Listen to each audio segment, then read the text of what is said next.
Hello everyone! My name is Jenna, but you guys can call me Jen. Welcome back to my channel, or welcome if you're new. Hi, hello! You are so loved. Thank you so much for being here. Happy Pride Month.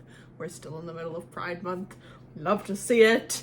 Today I'm coming at you with some specific book recommendations. I got the bug to just do some book recommendations, and then as soon as I started getting all these prompts in from you, because my beautiful people on Instagram were just sending me all these different prompts for book recs, I was sitting here, I was like, oh, I've got myself into a tight corner because I don't know what I'm gonna recommend for some of these.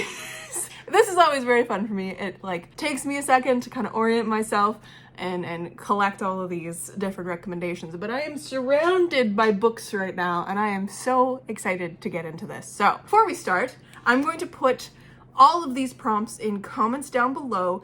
So if you have recommendations for this prompt, you can go add it to that comment thread and we can just build all of the recommendations off of these different prompts for each other and for ourselves and all that kind of stuff. And also for me, because you know I'm always on the hunt. I'm always on the hunt for great books. So let's get started. First up, I'm going to start with this prompt from my friend Yeleni that says, recommend me some cozy mysteries.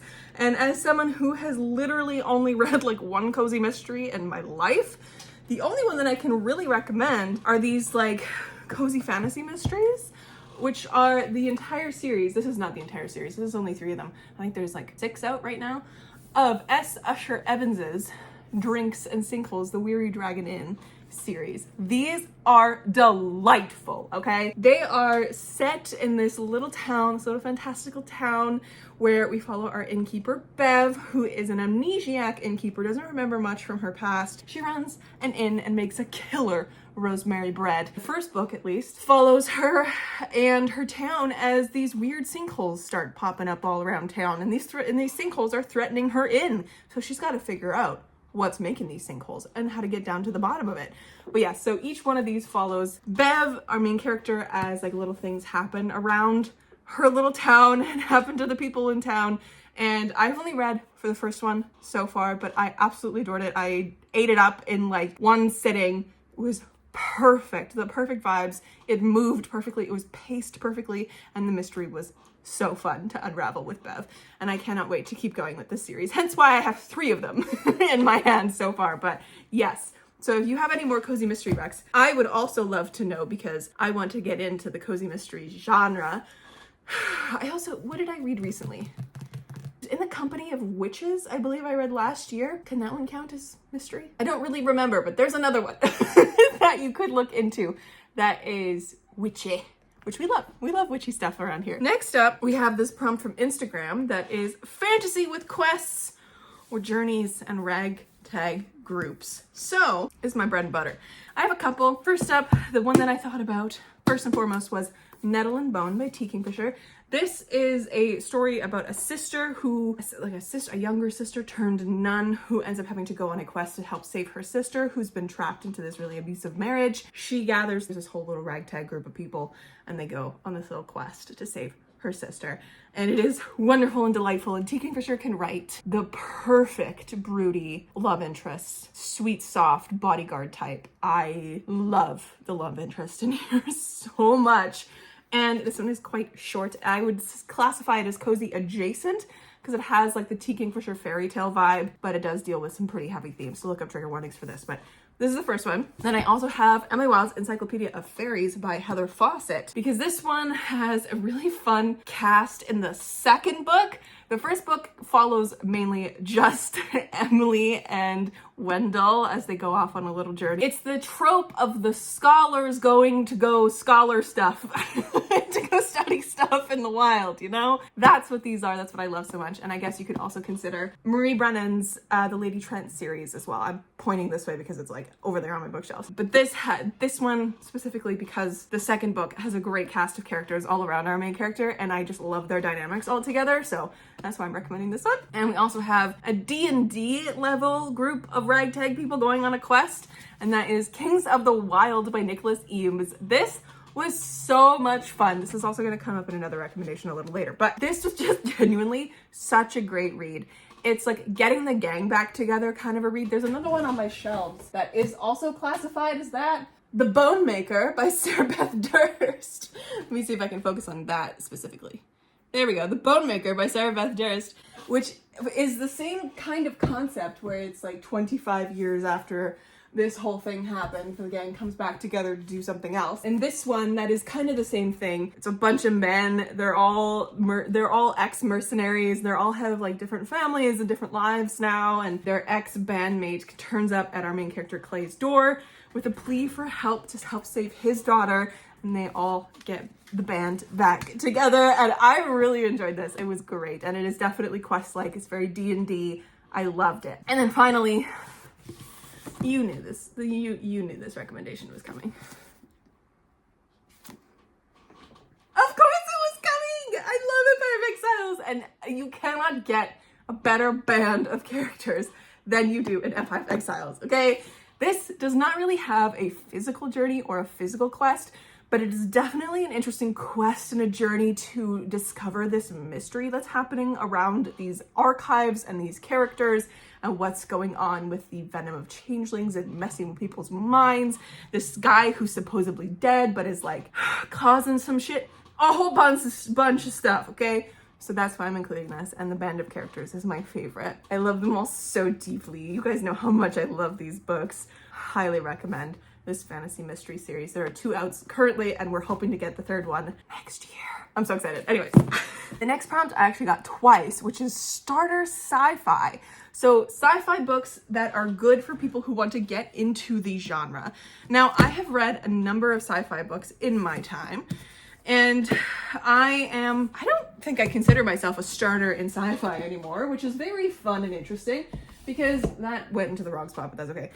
Because like, I feel like I know now more about the sci-fi genre, and I have investigated the sci-fi genre pretty thoroughly in different aspects, and I kind of know what I personally like in sci-fi now. I have 3 to recommend you that I think are good starting places in sci-fi, because most of the sci-fi that I want to recommend you is a little bit more advanced, but I think is good also. But that's okay. That's not the question that you asked for. You asked for starter sci-fi. So, starter sci-fi.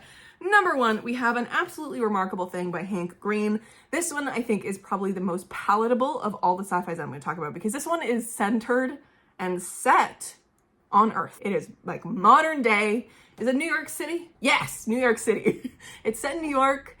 It's this problem that characters are dealing with that like occurs on Earth from this unknown place coming down to Earth. So it is something that is very easy to grasp as someone who's trying to get into the sci-fi genre. It was definitely a very fun book. I went in with low expectations because I don't know. It doesn't sound like something I would like. I really enjoyed this. I listened to it on audiobook and it was fantastic. So this follows a variety of characters, but there's one main character named April, and she one day, as she's walking around New York, one night I guess, it's 3 a.m., her and her friend stumble upon these statues. They are the first people to come in contact with these statues that have arrived that they claim are the Carls. They give them the name the Carls. And they are the first people to document the Carls and put it up online. It is this conversation about online fame, influencers, what fame can do to somebody. It has very unlikable characters in some instances, but very, very real people on these pages, and I really enjoyed the examination that Hank Green went through with this. It was a fabulous read, and I really enjoyed the aspect of the Carls themselves and the dreams that kind of played into it. The sequel was also very good. I didn't like it as much as this one, but it was just a great wrap up to what we have in this book and what like this one sets up for. So I really, really highly recommend this duology. And it is a completed duology, so you can like finish it and get both and like read them both and you'll be done. And it's like a nice little bite-sized sci-fi, but like set in modern day type sci-fi, which I know a lot of people really, really, really love. I love this book specifically, but this kind of sci-fi is not my bread and butter. I want sci-fi that is on a spaceship somewhere in the universe with aliens and stuff. That's the sci-fi that I want. I don't want like I like dystopian, but dystopian to me leans more fantasy just because of the way my brain works. I think this kind of sci-fi is just not quite for me, but I think it is for most people, because most people like the sci-fi that is grounded on Earth because it is more palatable to them. So definitely pick up this.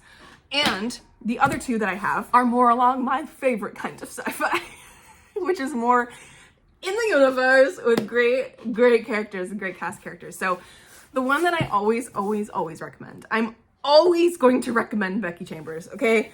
No matter what, pick up a fucking Becky Chambers, okay? If you're gonna pick up a little one, what did I do with, oh, there it is. Pick up Some if you want a little novella that's very introspective and talks about, you know, humanity and stuff. Some people call that one cozy fantasy. I think it classifies as cozy sci-fi to me because it's a very like utopian, dystopian society with robots. But Becky Chambers, you literally cannot go wrong with Becky Chambers, okay? Because this woman, this author, okay? Becky Chambers has a way of just knitting their worlds and their sci-fi, expansive, huge space operatic worlds with so much heart and humanity that it makes these incredibly large, epic, space operatic, scary type situations very easy to digest. And it's this sweeter place to kind of land. So this one specifically is the first book in her Wayfarer series. They are all standalone companion books, so you can read them out of order if one of them interests you more than the next. I read them all in publishing order, and A Long Way to a Small Angry Planet and the last one, which is a Galaxy and Ground Within, are my favorites of this series, but I love them all because they all follow different characters, they all follow different situations. This one specifically follows a team on a spacecraft who have to take the long way around to this very war-driven planet society to build a jump gate there because that society is becoming part of like the, what's that called? It's like the whole galaxy connection. They're becoming part of like the nations, if you will. So they need a travel gate to get there quicker and for them to also come to other places faster. But they have to go there to build it first. So this crew is going a long way. They are taking this long stretch of time to go build the jump gate there. And this story focuses on that journey there with these characters who have secrets and secret relationships, and there's a stop off on one of the characters' home planets, and there's AI, and it's just this beautiful look at this crew as they get to know one another and like navigate their problems and all this kind of stuff. It's beautiful. And I love it so much. And I will never stop recommending Becky Chambers. Truly, I love her work so much because it takes the fear for me of a big epic space opera and strips that fully back because it focuses on the characters and the very like the heart of the story more than like lightsabers and guns blazing and stuff like that, right? And the tech and like all this jargon and science stuff that can be quite large and over my head. Highly recommend, highly recommend. If you want something that's space operatic with a fantastic cast of characters, but does have that like energy and adventure and like the high octane type of deal that is super fun to read, Chilling Effect by Valerie Valdez. This trilogy, which is again a completed trilogy, is so good. All right, like these books, they're so enjoyable. Like I read them with a smile on my face the entire time. There's psychic cats on the spaceship. There's a fantastic family aspect to this, found family and actual family with like the definite troubles of both of them. There's a very queer cast. There is a very diverse cast because we got aliens in this cast and also in the Becky Chambers one. There's aliens in here too. But like, trust me, you're gonna wanna pick these up if you want something super fun. I really like this. And this reminds me a lot of the tone of fantasy books that I quite like. They're more fun and more adventure driven. So if you really like those kind of fantasy books, give this a try because this is definitely that like high action, yet still has a very great connection to all the characters, kind of a world. It's fantastic. So this first one follows the crew aboard the Sirena Negra and our captain, Eva Inocente, as she gets blackmailed into helping somebody and blackmailed into not telling her crew what their job is currently about because she has to save her sister. And it's this whole unspooling of that. It's ridiculous. It's so fun. The romance in here is also really great.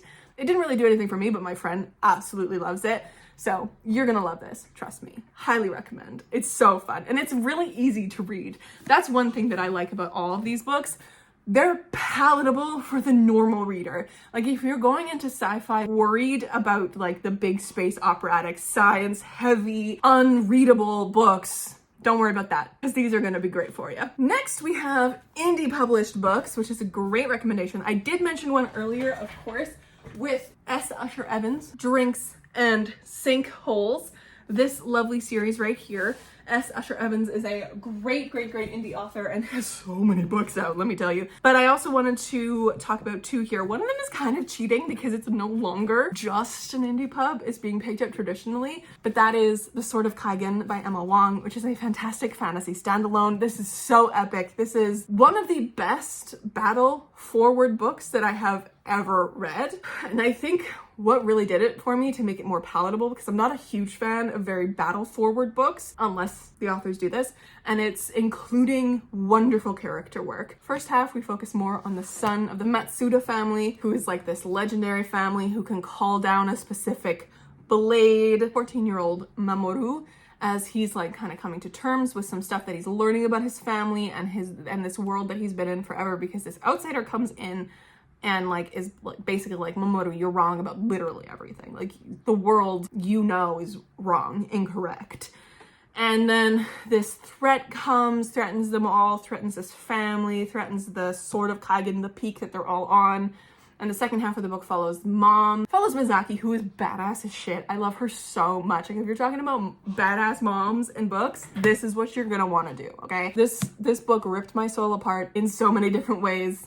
I loved it, and I am so happy that Emma Wong has been picked up traditionally, because they deserve it. They deserve every single moment of it. But yes, this started out as self-published, so I had to mention it. But the other one that I'm going to mention is Cursed Cocktails by S.L. Rowland, because this is a fantastic cozy fantasy that is full of wonderful representation. We have not only queer rep because our main characters are gay, but we also have fantastic disability rep and chronic pain rep, with our main character, who is a blood mage whose power kind of eats away at him, and the more that he uses his power, the more pain he's in. And so to kind of escape the climate that also doesn't help his chronic pain, he goes more south to somewhere warmer, where he ends up opening up a bar with a local barman.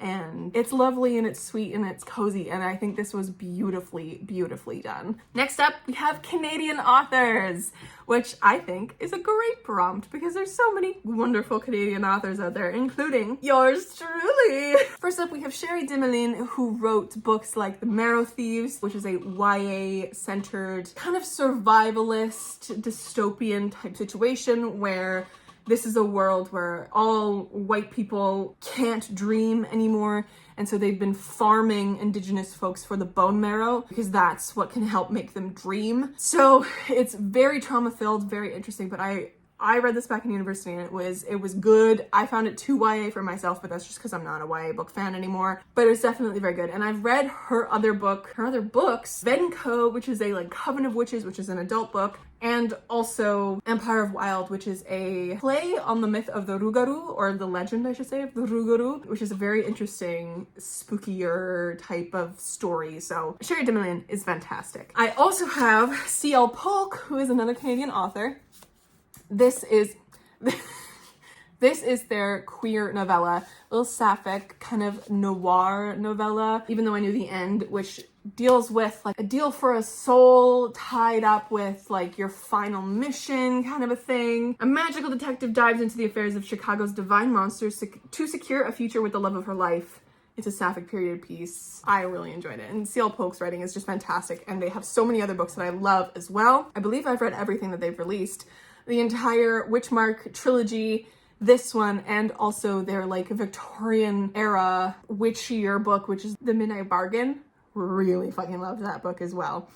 Love C.L. Polk's writing. And then finally we got Bad Cree by Jessica Johns, which is a indigenous horror thrillery family type book that I read last year and fucking loved. This is my favorite kind of fiction, not really necessarily genre fiction. I guess it is kind of genre fiction, but it's not like, this is what I would consider my favorite branch of like anything that is not sci-fi fantasy.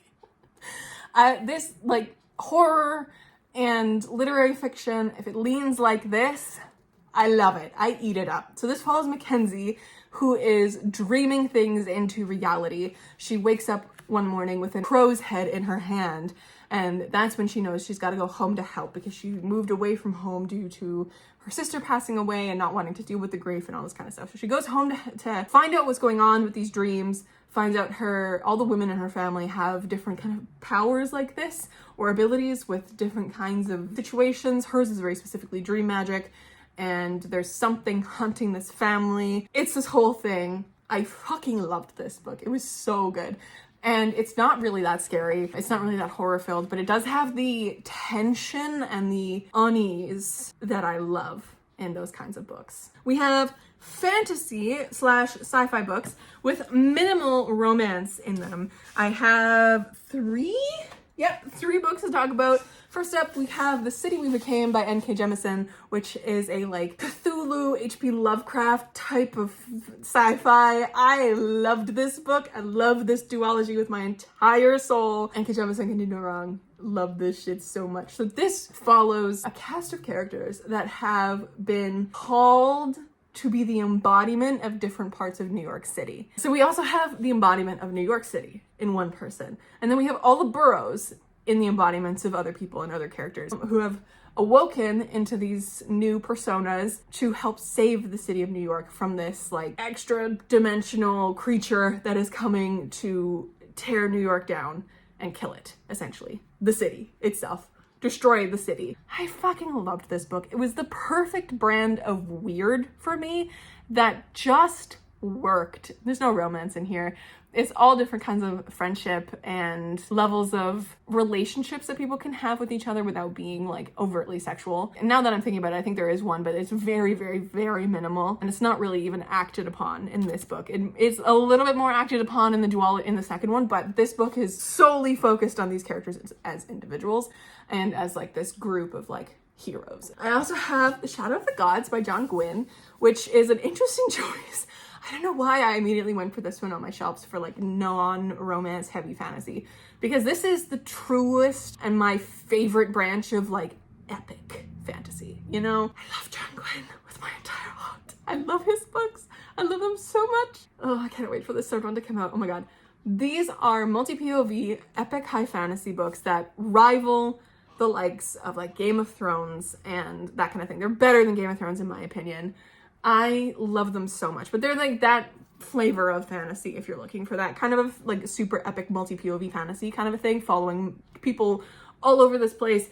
These are specifically as like something is occurring to wake up gods. Something's happening. Legends tell of the great long ago battle of the gods. Norse inspired. It feels like you're reading Skyrim epic battles, and we have an incredible cast of characters, okay? It says here, as whispers of war echo over the fjords and across the plains, fate follows in the footsteps of three warriors, a huntress on a perilous quest, a noblewoman pursuing battle fame, and a thrall seeking retribution amongst the mercenaries known as the Bloodsworn. Oh, the huntress is my favorite one because she's a mama with an axe and someone took her boy and she is not stopping until she gets him back. I read this book a number of years ago, and that end image, the closing image of this book, has stuck with me since then. I love it so much. Orca, my favorite. I do fucking love her so much. And then finally for that prompt, we have Hannah Long's Hall of Smoke.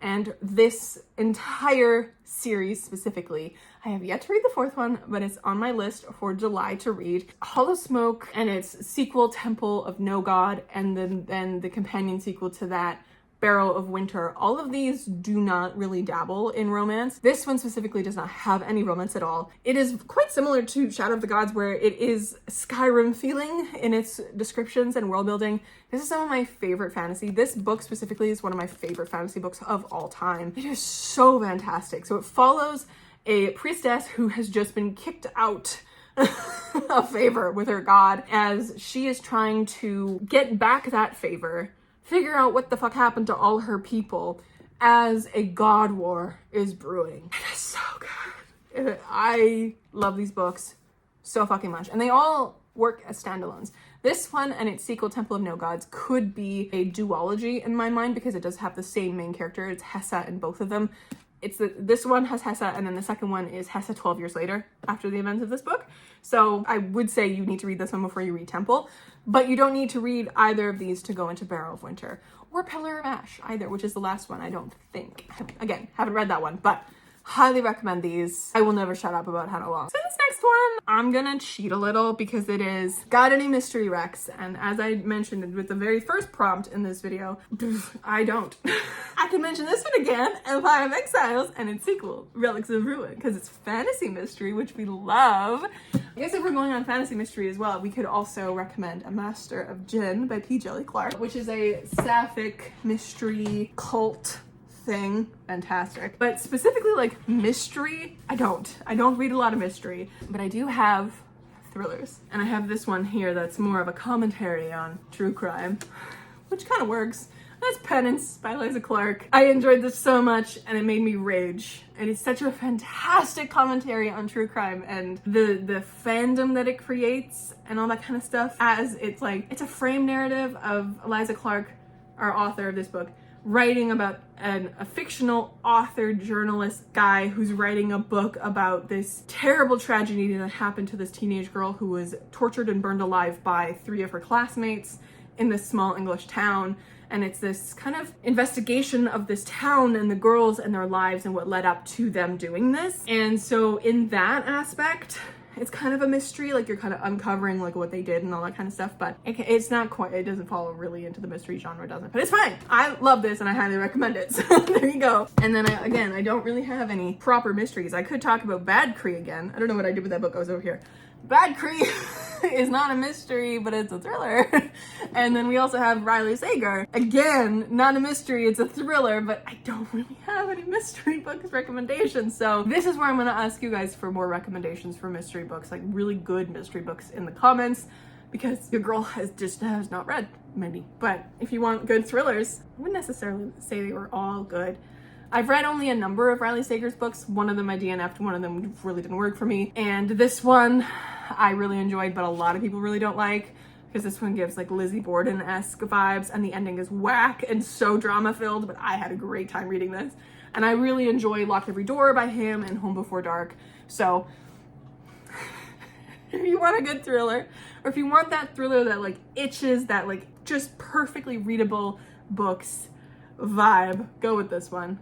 Or go with this author, Riley Sager. Next, we have this prompt from my friend Sophie that is just boat books. Boat books I shall give you. First, we're gonna talk about, and I'm sorry, Sophie, the only boat books I know are fantasy books, so I know that's not really your genre, but hey, that's mine. So first up, we have the Mad Ship series by Robin Hobb, which is, I guess, the Live Ship Traders, not Mad Ship, Live Ship Traders series. This is boats that are alive. Epic fantasy. This is part of her Realm of the Elderlings. That whole entire series. I've only read the first book of it and it was great. The boats were great. The vibes were wonderful. I really enjoyed this book. Not necessarily as much as I enjoyed her Farseer trilogy, but definitely a good series. Other than that, we have Dark Water Daughter by Hannah Long. Again, another Hannah Long. We love her to pieces. This is specifically a very wintry boat book, if you will. This follows, let me unwrap it from the special dust jacket because now you can actually see the cover of it. So this follows Mary, who is a storm singer, which is a very specific kind of power in this world that is very coveted by the military and anyone who goes on boats and traverses the seas, because they kind of entrap these women to sing the storms down, because they have an ability with their voices to like lull storms and like crazy waters to make passage quite easy for these boats. So Mary is a storm singer on the run, or in hiding essentially, at the beginning of this book. And it also follows Samuel, who is a pirate hunter. And at the beginning of this book, Mary ends up getting caught, like discovered as a storm singer and caught by pirates pirates and bad sailors and like terrible men to be a storm singer on their boat. And then Samuel Rosser kind of takes it upon himself to like try and save Mary from wherever she is. And it's this whole, it's fucking amazing. All right. It was my favorite book of last year. I highly recommend this. And the second book in this trilogy is coming out in July and I'm so fucking excited about it. So the next boat book is Tress of the Emerald Sea by Brandon Sanderson.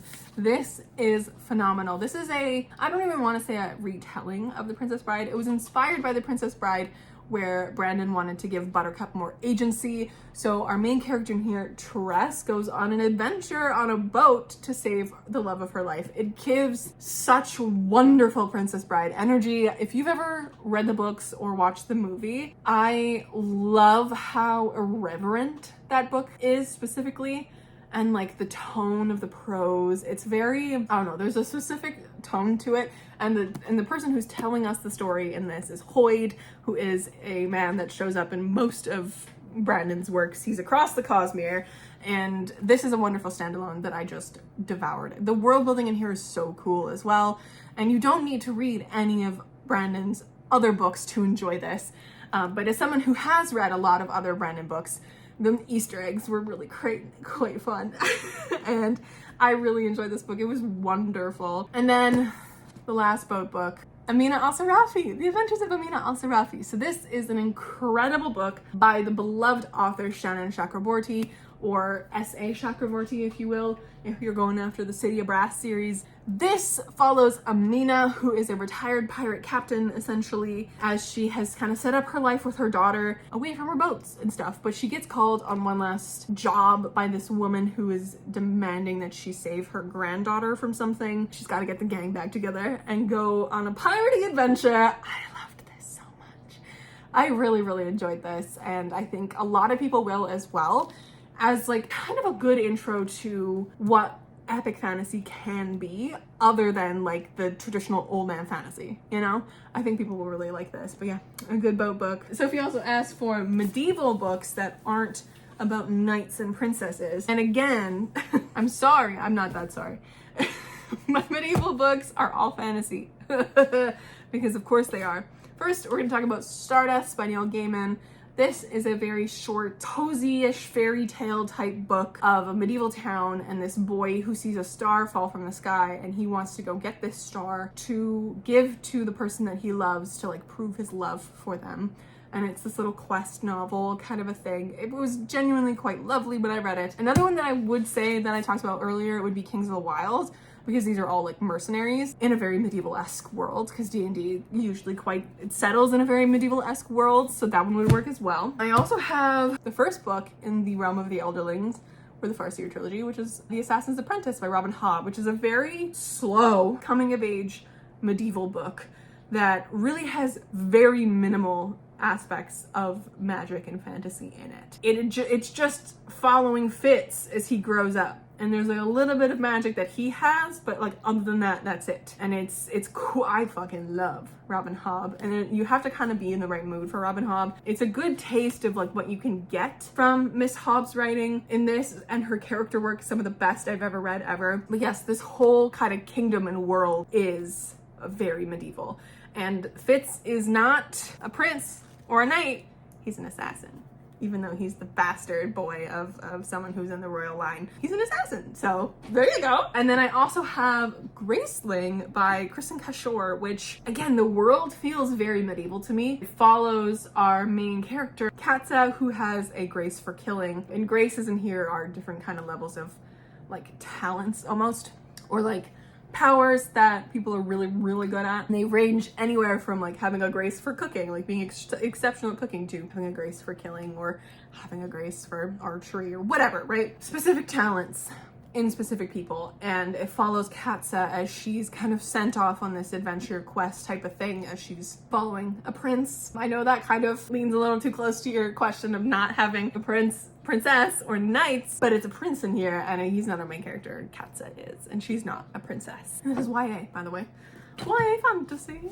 And then finally, Sophie asked for nonfiction books with drama, and I only have one recommendation for this because, again, I have not read a lot of nonfiction in my life, and the nonfiction that I've read recently is very drama-less. It's very instructional nonfiction, and it's mostly to do with Palestine.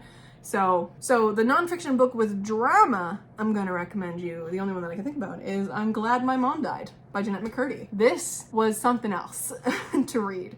I listened to the audiobook because it is voiced by Jennette McCurdy, and I will say Jennette McCurdy's writing is very dry, very blunt, and to the point. But I enjoyed the audiobook of it because it was voiced by her and the way that she wanted to tell her story. It is the discussion of her life and her eating disorder and her incredibly abusive mother, and the thumb that she lived under through that whole time, and her experience with being a kid on Nickelodeon. And it's a fantastic book and definitely has some more interesting drama-filled aspects to it, if you will.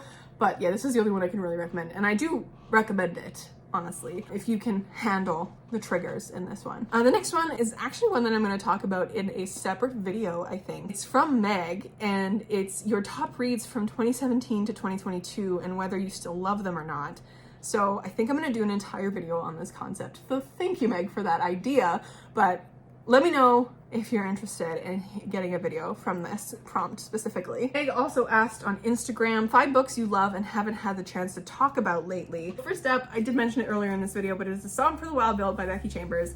This is one of my favorite novellas and favorite books ever. It is so sweet, so soft. It is the perfect cozy sci-fi. I adore this book with my entire heart. Highly recommend. It follows Dex, who is a tea monk, as they're trying to find their path in life, and they go off into the wilderness and end up meeting a robot named Mosscap and having very big conversations about humanity and purpose and all this kind of stuff. And I adore this with my entire soul. Then I have a sci-fi, which is Bluebird by Ciel Claire Loeb. This, I really enjoyed when I read this, and I think it's a fantastic sci-fi. Not necessarily one that I would recommend for beginner sci-fi, but you know what? Give it a try if you're interested in it at all. So we follow from what I remember, 2 timelines, 2 POVs. We follow our main character, Rig, who is an outlaw and a thief, a gunslinger, who has a girlfriend who is a librarian. So it's very sapphic and very queer. So yes, lesbian gunslingers and librarians in space. This is another one where it's like a sister being in danger kind of a thing. So Rig is trying to save her sister from this faction that has her, and she ends up picking up this other woman who is a amputee and is kind of part cyborg now because of that, who is a bounty hunter, and they kind of pair up to try and like save her sister and stuff like that. I really enjoyed this book. The vibes were impeccable and I highly recommend it. Another sci-fi that I have and I love is The Last Watch by Jess Dowes, or Dews, or Duez, or however you say her last name. She's one of my favorite sci-fi authors ever, and The Last Watch honestly was the first book I read by them and secured that spot with one book. I loved this book so much. It has the flavor of that big epic space opera type of book that I am usually quite scared of, but it brings in the humanity again with our 2 main characters. So we're following Cal and Adequin Rake throughout this book.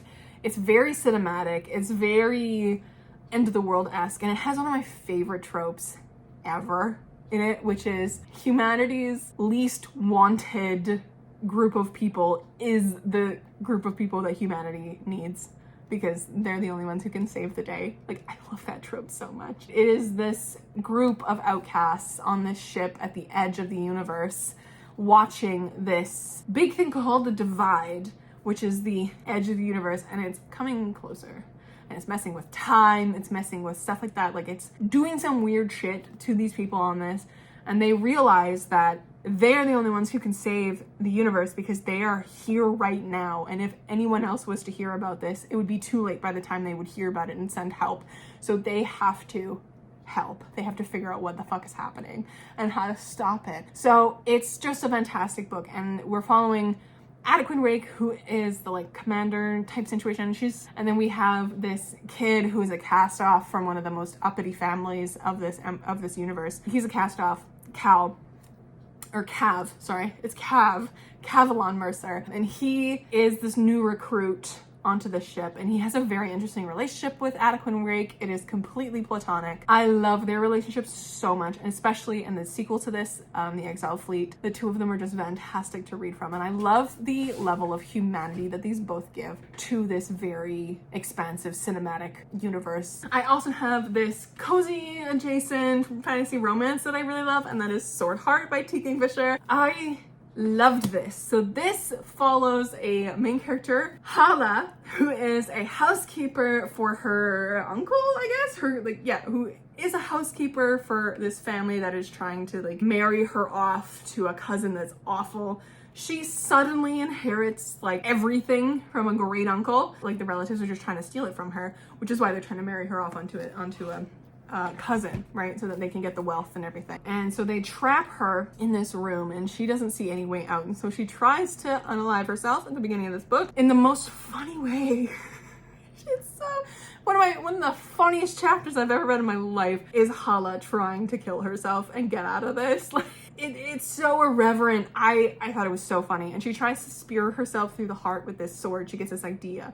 So she unsheaths the sword, but before she can even do anything with it, as she unsheaths the sword, this man appears in her room. His name is Sarkis, and he's an immortal swordsman who's been trapped in the sword. And it's this romance between them as they go about, and they like go on this quest to try and figure out how to get rid of her in-laws. And I loved this book so much.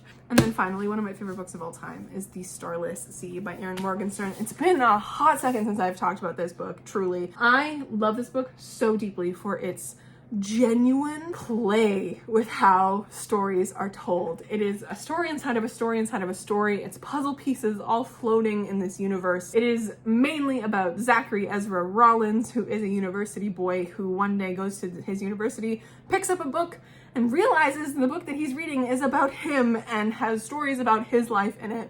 And that sucks him into trying to figure out what the hell the Starless Sea is and all of these different symbols and stuff. He gets sucked into this underground between universes library called the Starless Sea that is dying, and it's this also intertwined with different stories that are in that book. And oh, I loved this. I loved the reading experience of this.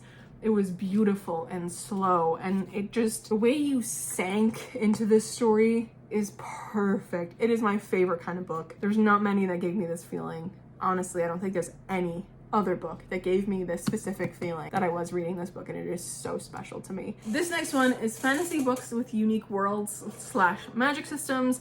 So the magic system, one of the most unique magic system I've ever come across, is in Foundryside by Robert Jackson Bennett. This magic system is like coding, sort of.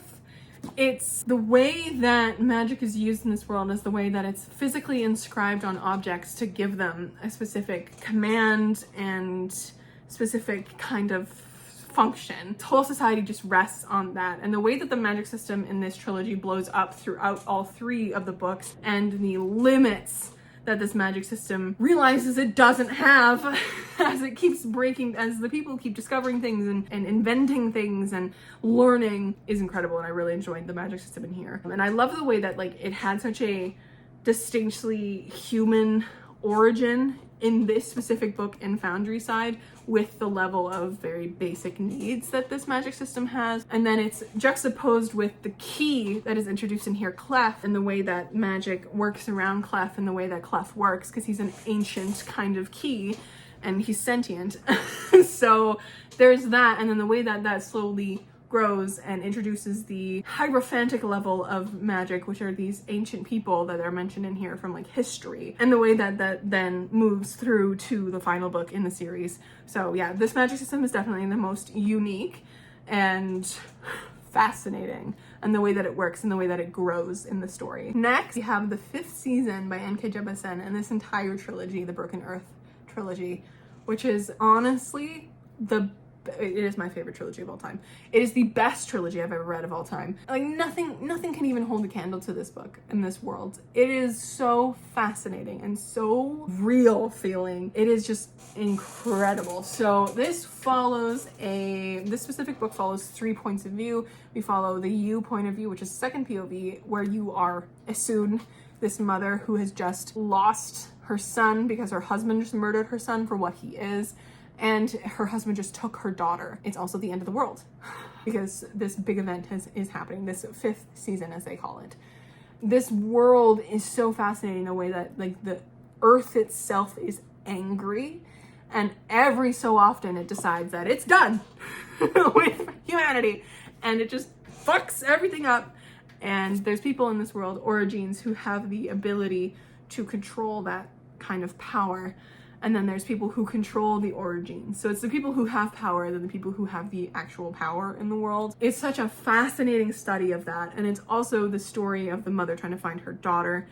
and also this story of someone who is an Origene, who is under that control, going on a journey with her reluctant partner to try and do some things in the world as Origines. It also follows this young girl who's just been discovered as an Origene, who is being taken to this like school type situation to be trained properly. From there into the trilogy, it's just so fascinating. I love these books with my entire soul. Another one that I really, really like, and it actually is one of the most unique worlds that I've ever come across.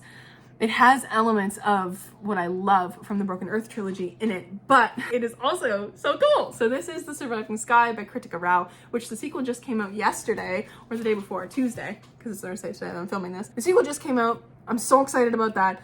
I need to get my hands on it, even though I'm on a book buying ban. Like, I am going to break this book buying ban for this book levels of wanting that book right now, because I just desperately want to keep reading in this world. So this follows a married couple who are going through very intense marital problems as the world around them is falling apart.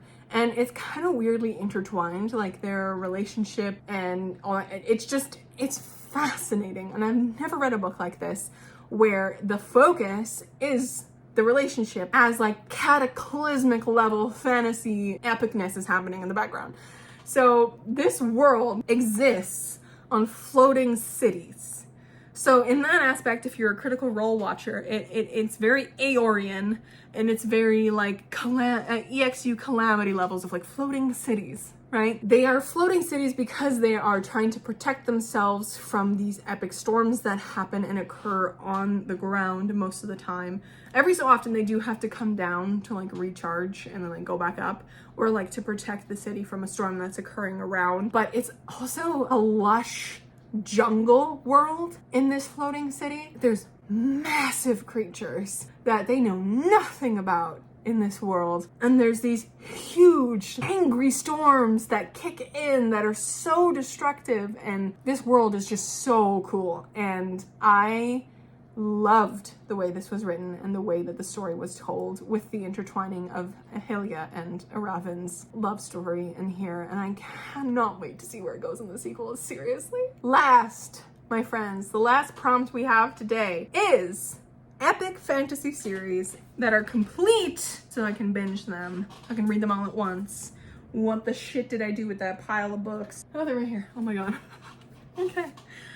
So, I did mention a few completed fantasy series earlier today. I'm fully losing my voice as well, so we're gonna try and make this quick, but as I just mentioned, N.K. Jemisin's Broken Earth trilogy, it is complete, it is out there. She also has the 100,000 Kingdoms trilogy, which is complete and out there, and each of these books really stand well on their own. They follow their own stories and all that kind of stuff.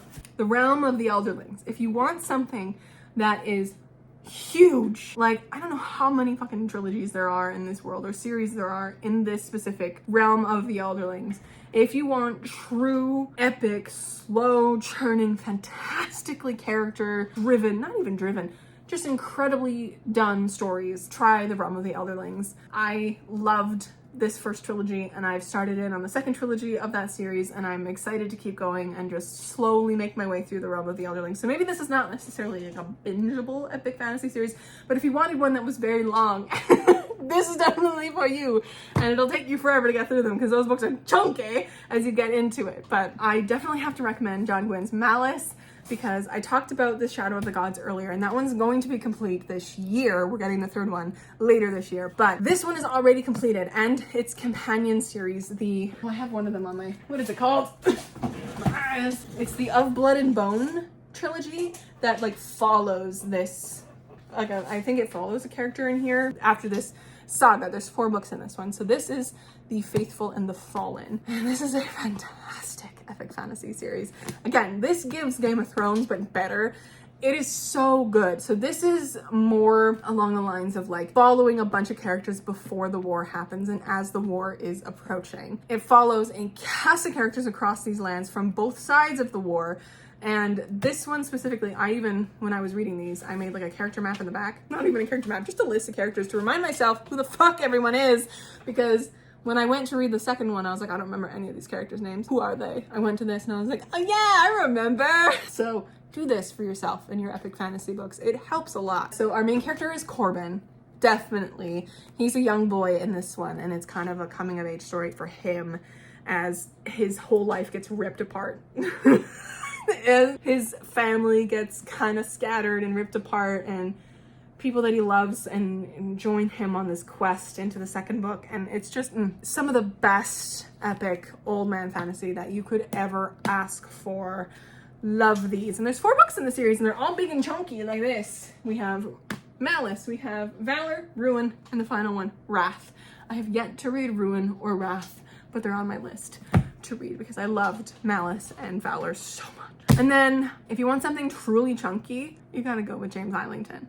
And James Ellington, whoever, he just came out with The Will of the Many, which has been taking the book internet by storm, or took the internet by storm earlier this year, which is this one, The Will of the Many. Highly recommend it, but it is the first in a series that we don't know how long it's gonna be. I assume it's a trilogy because that's what's marketable, but it's the first one and we don't know when we're getting the second one, I don't think. Have we ever released date for that?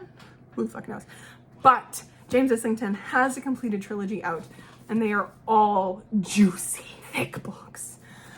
This is the Licanius trilogy. This is the first one, The Shadow of What Was Lost. And I read this entire 700, 800 page fantasy novel in 2 days over a weekend. I could not stop reading this book. It enthralled me. So this is a very epic fantasy book that reminds me of like another one, if you really want to do it, Wheel of Time. If you really want to go into an epic fantasy series that's completed, Wheel of Time is like, what, 15 fucking books? There's elements in this book that remind me quite strongly of the Wheel of Time. But this book follows mainly 3 kids at the start of this book. We have our main character, Davian, and his 2 friends, Wur and Asha. And at the beginning of this, they're in a magic school, and they are, the magic users that they aren't very well looked upon by the general public.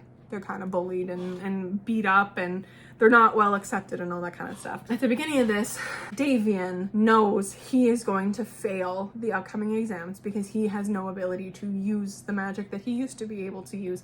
But he has this power that he has not told anyone about except for his besties. It's the power of these extinct beings called the Augurs. Augurs caused a war very recently, so, you know, tension and drama, and if he reveals himself to be an augur, people are going to be super mad. He gets told by an authority figure that if he wants to survive, essentially, and like choose his own path into learning more about these powers, because somehow this person knows about his powers, he needs to run and go find this specific person. So he gets given this artifact that like leads him to this person. And Wur, his best friend, finds Davian as he's like about to leave in the middle of the night, like a thief in the night.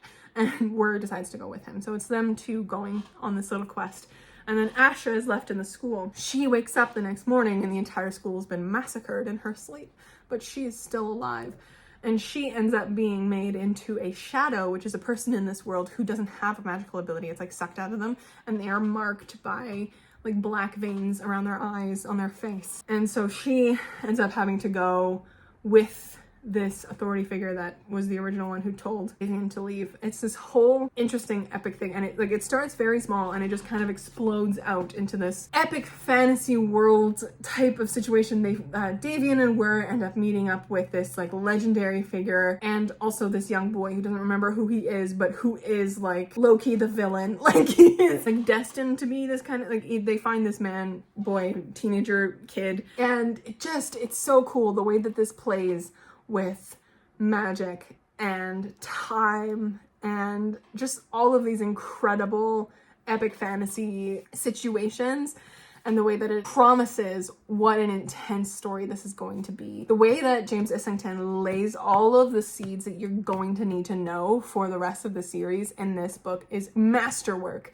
He is a master storyteller, and I'm so excited to keep reading the series. I did try and read the second one earlier this year, but I just put it down because there was other things I need to read, but I need to get back to it so that I can finish this trilogy. But it was delicious, and I think that if you're looking for something to really sink your teeth into, this trilogy is definitely one where you're going to want to start with. Anyways, my friends, thank you so much for hanging out with me. This has been so fun, and I know this video is going to be so fucking long. We went through some amazing book recs today, didn't we? Please add your voices to all of the comments down below with all of these prompts. Go add your recommendations to those comments because we're the best. The bookish community is the best. Anyways, my friends, I gotta go turn my air back on because I am sweating. I will catch you in another video very soon. Stay kind and keep on reading.